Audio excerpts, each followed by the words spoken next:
E hoje, exatos 12 anos depois, eu posso lhes dizer o seguinte: não mais toleramos o cárcere para as infrações de médio potencial ofensivo. Então, o Congresso resolveu, em uma opção política, criticável ou não, filtrar o cárcere para as infrações de médio potencial ofensivo, trazendo alternativas outras à prisão, até porque estamos há exatos 2 séculos discutindo as vantagens ou desvantagens do sistema prisional.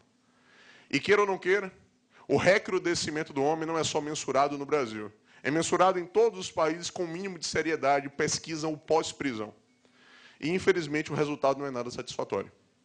Então, parte-se da lógica de que a regra é essa: eu vou libertar os autores de infrações de média gravidade. E, excepcionalmente, eles poderiam ficar presos? Poderiam.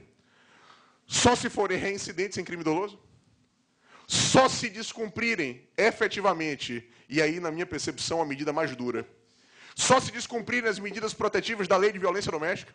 Então, a Lei Maria da Penha é indiferente quanto à quantidade de pena. Quem descumpre uma medida protetiva será preso, independentemente da gravidade do crime que foi praticado. E a prisão também seria tolerada, pouco importa a quantidade de pena, para aquelas pessoas que não têm identificação civil.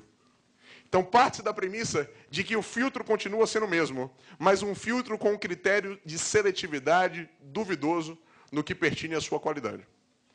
E, doutores, subsiste uma terceira prisão, que é a prisão temporária. Eu me reservo a falar da prisão temporária da seguinte forma: é interessante que a gente analise o histórico do Código de Processo Penal, mas a gente não se reserva um pequeno tempo para poder visualizar como os institutos surgiram. A prisão temporária surgiu no Brasil por medida provisória do presidente da República, que naturalmente veio ao poder pelo falecimento do Tancredo Neves. Nós estamos diante de uma medida provisória que instituiu mais um sistema de encarceramento. E a prisão temporária, que naturalmente surgiu por medida provisória, que depois foi consolidada em lei, continua subsistindo até hoje e não se sinaliza com a sua revogação. A expectativa é a manutenção de um cardápio com 3 medidas cautelares, seja a prisão preventiva, seja a prisão temporária, e para aqueles que defendem alguma cautelaridade, para a prisão em flagrante. Grande dificuldade da reforma, hoje, que se espera que seja superada com o novo Código de Processo Penal: estabelecermos prazo de durabilidade para todas as prisões. É necessário se estabelecer um prazo de duração da prisão cautelar. É inimaginável que só a prisão temporária no Brasil pré-estabeleça prazo de duração. Prisão preventiva não tem prazo. Eu me recordo que chegava na comarca, o cidadão normalmente preso me perguntava: doutor, qual é o dia que eu saio da cadeia? Eu já tinha discurso pronto, eu dizia assim: eu tenho uma notícia ruim e uma péssima.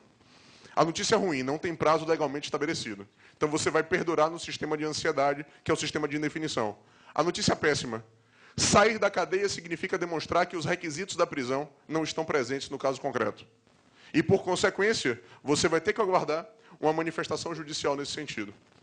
O que é que o novo Código prevê? Primeiro, um prazo de durabilidade da prisão preventiva que iria oscilar em razão da gravidade do crime.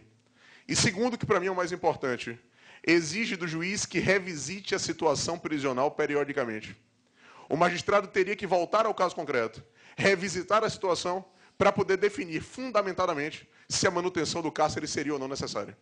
Com isso, você promove um filtro, você exige que o preso não seja esquecido, e, por consequência, a situação prisional seria revisitada periodicamente. E, naturalmente, doutor, essa revisitação periódica não é só do Poder Judiciário. Essa revisitação periódica é também da própria Defensoria Pública. A omissão da Defensoria Pública também é intolerável. E nós temos, infelizmente, a condição de afirmarmos o seguinte: os processos que tramitam em caráter de urgência são revisitados no âmbito das respectivas audiências. Agora, uma atividade primária, com um núcleo de atividade de combate à prisão cautelar, infelizmente, ele ainda não existe. E acabamos dosando a prisão cautelar com algumas mitigações, mas o remédio nem sempre é suficiente. Surgiram, em 2003, 2 súmulas do Supremo para admitir a lei de execução penal para o preso cautelar. Permitir que o preso cautelar usufrua de permissão de saída, de livramento condicional, de progressão de regime. Doutores, nós chegamos num momento onde eu preciso antecipar a aplicação da lei de execução penal. E nós esquecemos, ou pelo menos obliteramos parcialmente, a discussão quanto à razoável duração do processo. A discussão quanto à razoável duração do processo, que implicitamente nos traz um outro princípio constitucional: a razoável duração da prisão cautelar.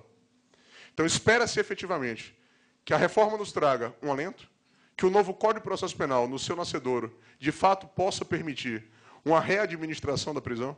E com isso, doutores, chega-se no momento, e eu parto ao final citando Nietzsche, onde não é mais tolerado que a gente fique em cima do muro para poder visualizar os dois lados.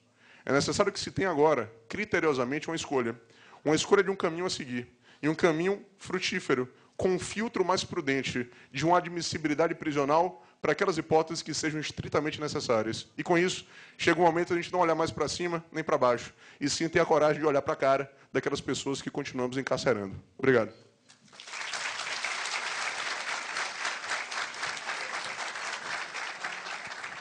Bem, senhoras e senhores, nós encerramos esta abertura do nosso evento.